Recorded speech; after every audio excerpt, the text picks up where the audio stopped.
देखो आप ये टेबल पे इस पौधे को देख रहे हैं, क्या कोई बच्चा इसका नाम बता देगा? छुई मुई, है ना?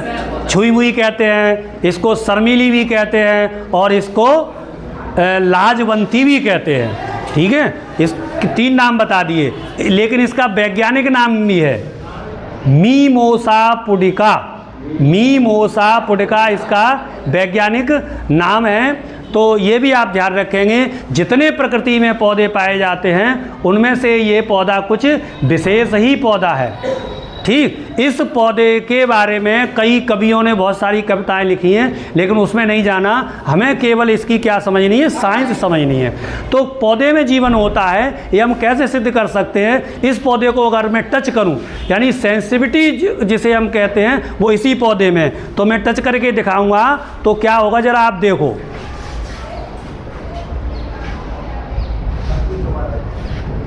तो अब आप देखो, इसकी जो पत्ती है वो अपने आप मुड़ती चली गई। तो इससे ये भी सिद्ध हो जाता है कि इस पौधे में जीवन है। अगर इसको भी टच करूँगा, थोड़ा ज़रा जूम करके दिखाना, इसकी पत्तियाँ भी मुड़ गई।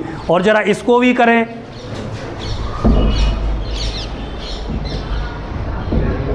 देखो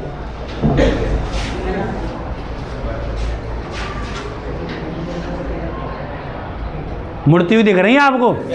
हाँ, तो इसका मतलब इस पौधे में जीवन है और अपने आप इसकी पत्तियां मुड़ जाती हैं। अब जरा देखना, इसमें जीवन है। तो अब